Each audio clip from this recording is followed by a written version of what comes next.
Because, Carol, across the Democratic Party, there is a call for a new direction. Soul searching, of course. We see it at the top. I'm going to interrupt you, Jeff. Here's House Speaker Paul Ryan. All right, everybody. Welcome to the dawn of a new, unified Republican government. Feels really good to say that, actually. This will be a government focused on turning President-elect Trump's victory into real progress for the American people. Our team is very excited, and we cannot wait to get to work. At the same time, we recognize that the task ahead of us is enormous. If we're going to put our country back on the right track, we have got to be bold, and we have to go big. This country is expecting absolutely no less. In the days and weeks ahead, we will be working very closely with the President-elect and his transition team to lay out our ambitious path for 2017. That team, of course, is led by Vice President-elect Mike Pence, and it includes several of our own members. So we're working hand in glove from the start. We want to make sure that we hit the ground running in January so that we can deliver on the new president's agenda. A better way, better days lie ahead for our country. A lot of new faces here. What a difference 1 week makes. And in doing so, as the Speaker talked about, we were working very closely with President-elect Trump and Vice President-elect Mike Pence. And part of that is how we move forward, how we accomplish the promises made, and the American public expects it to happen. Yesterday, all the committee chairs and myself sent a letter to all the government agencies requesting that no new regulations be moved forward. This is not a new request. This request actually happened when Barack Obama won. Rahm Emanuel sent the same letter. It's now time to change the tide, to get the economy moving, to get a health care plan that actually works, and get America back on the right track. We got these hats at conference today, and it's not just a great slogan, but inside the tag you see Made in the USA. There are going to be a lot more things made in the USA when this new administration comes in. You know, we've been talking to President-elect Trump, to Vice President-elect Pence, and what an exciting opportunity that the American people have given us to work and go do the things that are necessary to get our country back on track. Our members are excited about this opportunity, and we're going to continue working in the weeks ahead to lay out and plan that first 100 days and then the months after that are going to be so critical to moving this country forward again, rebuilding the middle class that spoke out so loudly, and finally getting our economy and our country back on track. So it's an exciting time. We know there's a lot of work ahead, but that's why we ran for Congress, is to have a moment like this where we can go big and go bold and pass the conservative solutions that are going to get our country back on track. This opportunity that the people have entrusted with us to advocate and to lead on their behalf is truly humbling. But it isn't a time for victory laps or to pat ourselves on the back. It's a time to turn this victory into real progress for the American people. It's the time to think big, to reimagine this government, and to return the people's voice to the center of it. Because there's too many people all across this country that feel like they're doing all the right things. They're working hard. They're paying the bills. They're trying to pay their mortgage every month, and they're still falling behind. Obamacare is making health care too expensive. The VA isn't listening. Government is regulating jobs out of their lives. Our unified Republican government will take these frustrations we're hearing and work together with President-elect Trump to change the status quo. We've got bold, specific agenda items that will make a difference in people's lives, and it will address some of the biggest challenges of our time. Now, I believe each plank in the Better Way agenda is very important. But this election reminded me that at the end of the day, Article 1 of our Constitution is what protects the people's voice in our government. And it's our role, it's our mission to restore that voice.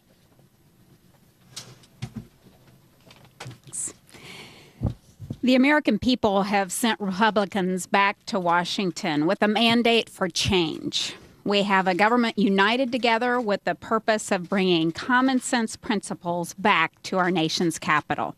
Since the beginning of this year, we've traveled across the country, getting your feedback on our Better Way agenda. This set of legislative priorities is tailored to the problems facing our country that focus on empowering hardworking Americans to achieve success. Foremost among our priorities will be bringing balance back to our broken tax code by building a simpler, fairer, flatter code, building a code that advantages all Americans, not just the well-connected, a code that drives investment and job creation right here in America, a code that gets America growing through good old-fashioned private sector investment. It's clear that Kansans and the American people are ready for a change. With their voice as our guide, we are ready to work as a unified government to help build an opportunity economy for all Americans. Questions?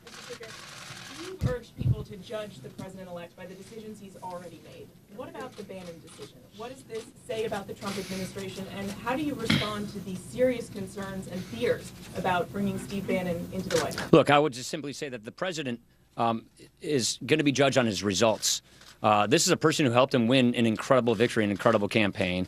The president's going to be judged on the results of this administration. That's why we're very eager to get up and running, to help him with his transition, to get up and running, and then to make progress on the mandate that has just been given to us by the American people. So we're confident about moving forward. We're confident about the transition, and we're very, very excited about getting to work for the American people. When will you move on a fiscal 17 budget resolution, and how could that affect the appropriations process in the White House? Those are decisions that are being made with the transition team. None of those decisions have been made yet. We are now sitting down with the Trump administration in waiting, along with our colleagues, to come up with our game plan for lame duck, and also to come up with our game plan for 2017. It's very exciting. We've got a lot of work to do, and we're having constant conversations about how to do that, but we haven't made any of those specific decisions yet. Manu. Mr. Speaker, the president-elect has signaled that he was going to use his adult children as his advisors in his administration. Do you have any concerns about them potentially getting security clearances, number one? And two, should Trump take any steps to ensure there are no conflicts of interest between them running businesses? I'll let the transition team comment about those things. We're focused on doing our job right here in Congress. I would say, look at this. Donald Trump is a multi-billionaire, successful businessman who has been so successful because he's surrounded himself with good people. He is a man who has made great successes, created tens of thousands of jobs, because he gets good advice from good people who are around him in his life. What's wrong with that? That's a good thing. We're going to focus on doing our job here in Congress. He's going to focus on populating his administration, and we're going to do everything we can to help him be as successful as he's going to be, and which I think he's going to be a very successful president. We have an exciting agenda. We have a transition team that we're working with, and we're very excited about getting to work for the American people. Juan. Mr. Speaker, Steve Bannon has personally come after you. His publication has tried to unseat you in your primary. He's written about your children in the past, or his publication has written about your children and questioned your school decisions. He's mocked your Catholicism. Do you think at any point he's crossed the line? I'm not worrying about it. I'm not looking backwards. I'm looking forward. I'm looking to the future, and I'm looking forward to how we make this work for the American people, how we help President-elect Trump be the most successful president in our lifetimes, how we make good on the promises and get this country going again. Look, you've heard me say this so many times. 70% of the people in this nation think America is going down the wrong path. They now just said, get on a better way, get on a better path. That's our job. Our job is not to look backwards. Our job is to look forward, make President-elect Trump as successful as possible, help him with the transition so we can make good on our commitment to the American people to fix this country's big problems. Casey. You built your career on reforming entitlements, a lot of conservative ideas. Donald Trump just won on a platform that in many ways is not terribly conservative. Are you prepared to lead a charge on those ideas? Look, we're excited about, we're on the same page with our president-elect. I talk with Donald Trump virtually every single day. I spoke with Mike Pence this morning. We are on the same page. We're working hand in glove, and we're going to make sure that this is a very successful administration. But more importantly, we're going to make sure that the voices we heard from this election for the American people are acted upon, that we actually fix these country's problems. You take a look at, to get to your specific point, if you take a look at what Obamacare did to our entitlement programs, it made them worse. We're going to fix that. We're going to help fix these problems that are plaguing this country. Whether it's skyrocketing healthcare costs, lack of jobs, regulatory red tape that's strangling jobs and businesses, fixing our national security, securing our border, these are all things that we are excited about, rolling up our sleeves and getting to work with our incoming president to make good on his promises. Trump ran on a platform to spend $1 trillion on roads and bridges and infrastructure. House Republicans support $1 trillion. We're going to work on all of these things in the transition. Just as I asked the question about budget reconciliation, budget processes, these are things that we're working on with the transition. So it's going to take time to figure out exactly what bill comes where and how it all adds up. But that's what the congressional process is all about. The point is, Donald Trump wants jobs. I've talked to Donald so many times just this week, which is let's make sure we get people back to work. Let's make sure we get this economy growing. Let's take all this uncertainty out of the economy that's plaguing it and get people back to work. This is something we share. This is something we're excited about working on with Donald Trump. And that is why I'm very confident that we're going to have a unified government that works hand in glove with this administration to make good on the commitments and to get people back to work and fix this country's problems. Thank you very much. Appreciate it. All right, so we're going to back away from this. You heard the House Speaker Paul Ryan. He's pretty much safe in his spot right now in his leadership role. The Republicans appear united, and they appear very, very excited about a Donald Trump presidency. All of the reservations that Paul Ryan apparently had about Mr. Trump are now gone, and you heard what he said. He said Mr. Trump can create jobs, and that's what he's interested in. He's also interested in reining in health care costs. He's very excited to get down to brass tacks and get working on new policies for the American people. And you also saw that some of them brought out their Donald Trump Make America Great Again hats, and they did point out that they were made in the USA. All right, let's head back to Capitol Hill. Manu Raju was listening to all of this. Manu, tell us more.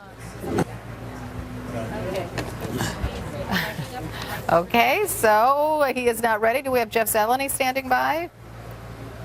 He's chasing people on the Hill after giving us the news that on the Democratic side, it's not such a sure bet because they have put off their leadership vote until November 30th. Actually, that's not quite accurate. They have put off voting on whether they'll postpone their vote on their leadership until November 30th. All right, let's head back to Capitol Hill and check in with Manu Raju. We found you. What's going on down there?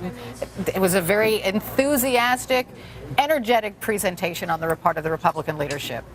Yeah, that's right. I mean, it's such a difference than a month ago when Republican leaders could barely say Donald Trump's name. Now they're enthusiastic about embracing his agenda. Steve Scalise, one of the Republican leaders, actually holding that Make America Great hat that was handed out at this meeting. Paul Ryan also speaking about moving forward in a very unified manner with Donald Trump, talking about, he said that he's been speaking with Donald Trump a lot, so many times, he said. In addition, talking with Mike Pence, the Vice President-elect, this morning.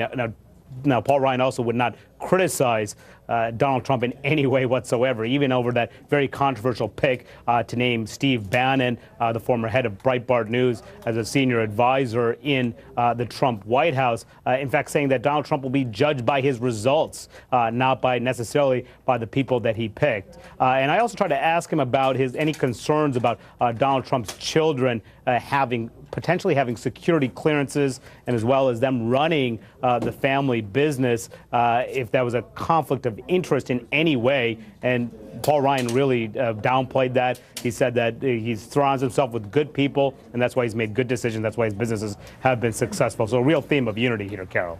All right, Manu Raju reporting live. I'll get you back to it. I know you have a lot more people to hunt down and ask questions to. Thanks so much. Thank you for joining me today. I'm Carol Costello at this hour with Berman and Baldwin after a break.